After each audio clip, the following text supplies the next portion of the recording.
No more holidays! We're finally free.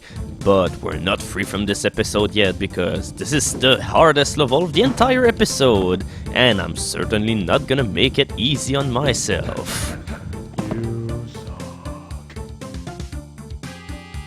Also, I gotta say that the pretty sensitive hit detection on the columns didn't really help me here, but hey, whatever. I'm just not gonna complain about my lack of abilities. But yeah, this level certainly doesn't waste any time in order to get introduced.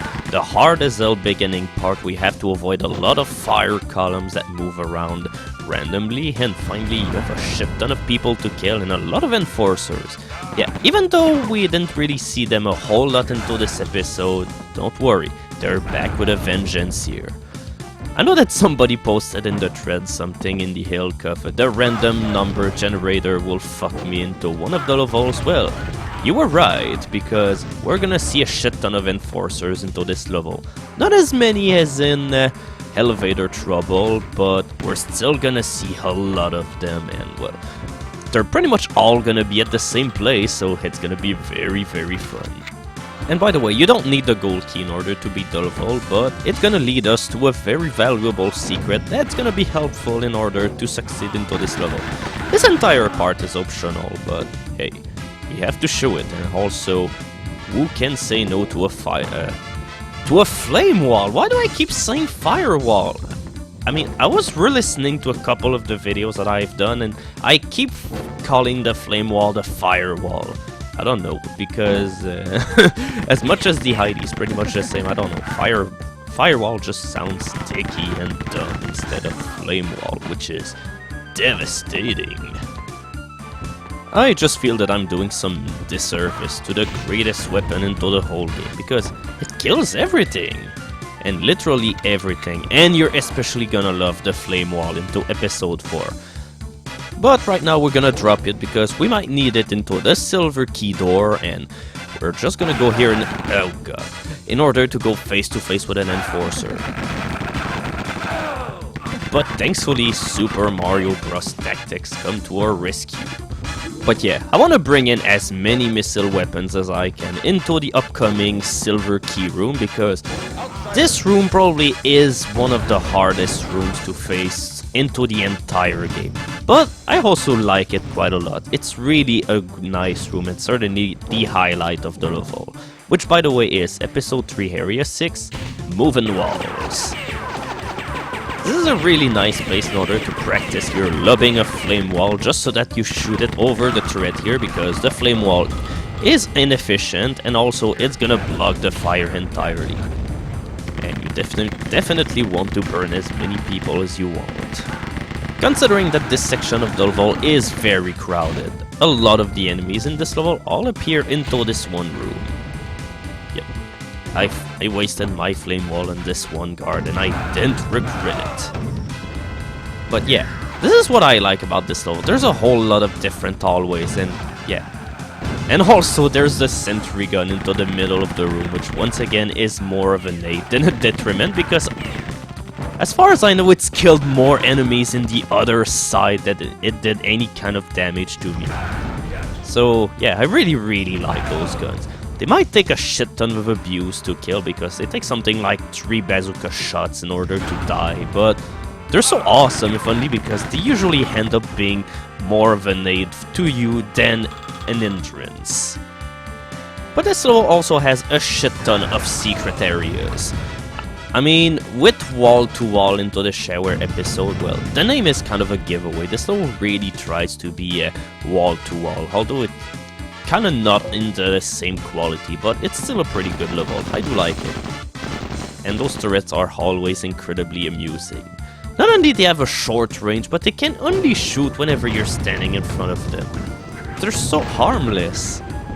And also, since the rest of this level is pretty self-explanatory except for maybe a few parts, I'm gonna mainly talk about the multiplayer in Rise of the Triad, considering that it's getting more and more unlikely that we'll be able to showcase it with other goons into the forum, considering that, well, I think it only works with the physical lands properly. So yeah, The good thing about the Rise of the Triad multiplayer was that there were many modes of play. For instance, you had the normal mode, which basically is your regular deathmatching, which didn't really have anything special going for it, but you also had another mode which was called the score mode, which allowed you to get more points if you were able to pull off more difficult kills.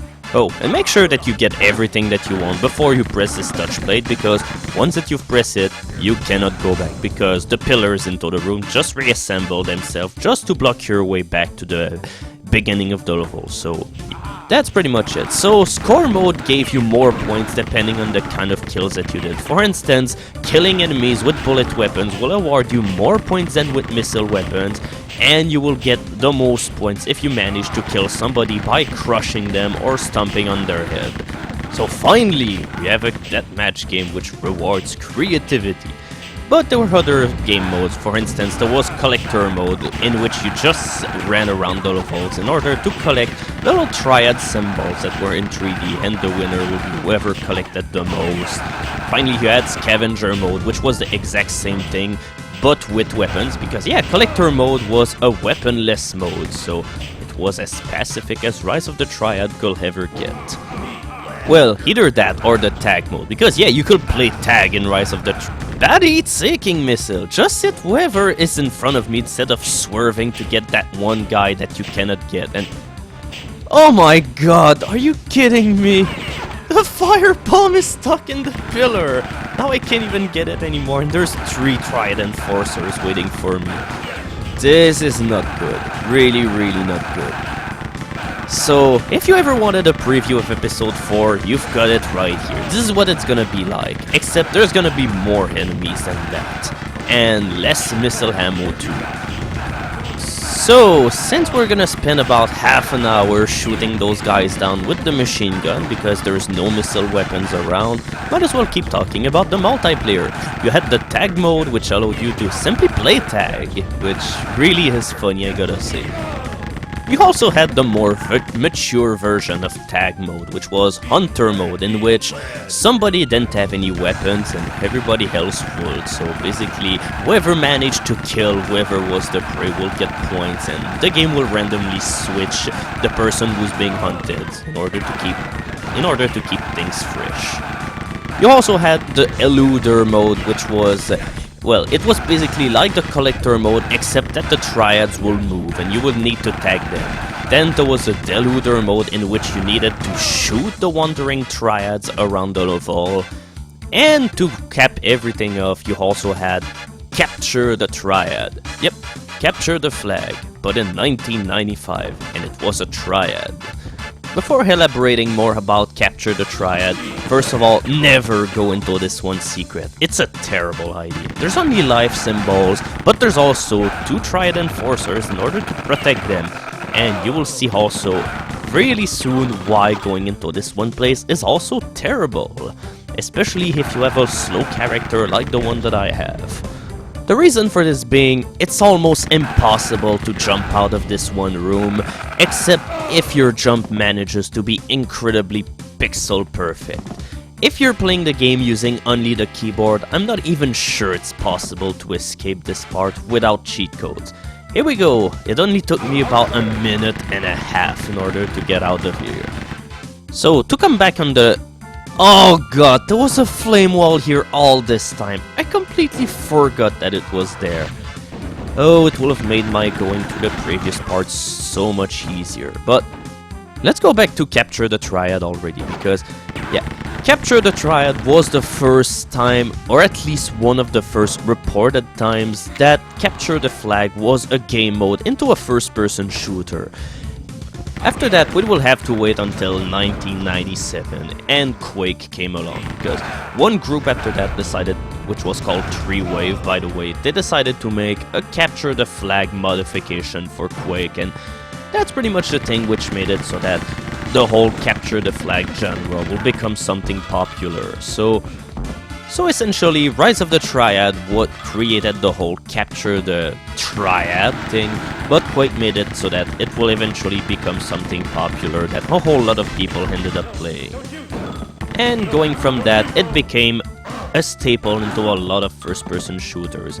Capture the flag was a feature that you'd see, for example, in Quake 2, Unreal Tournament, Battlefield 1942, Team Fortress Classic, and so on and so on. Don't go into that exit yet, because there's a touch plate and another touch plate that you press here in order to unlock the way forward to the secret exit. But before we do so, we're gonna go back here because this touch plate also opens up another secret wall that leads to an extra life. I'm not really sure how you will guess that it's there, but yeah, that's what reading the maps does for you. Obviously enough, you probably guessed that this whole passageway is filled with traps, so obviously enough, this is a job for Midget God. Yeah, if you decide to try and go there all by yourself, this is pretty much a death warranty that you've got here, because it's impossible to make it that way without dying to the traps. Then afterwards, you've got all of these jerks waiting for you anyway. So here we go, we're gonna go to another secret level. So that means we're gonna have a little bit of respite before we go and finally fight the enemy, which is the hardest boss that you find into the entire game. But then again, you might be worried about going to that secret exit, because it's entitled Episode 3 Area 8, Hateways to Hell.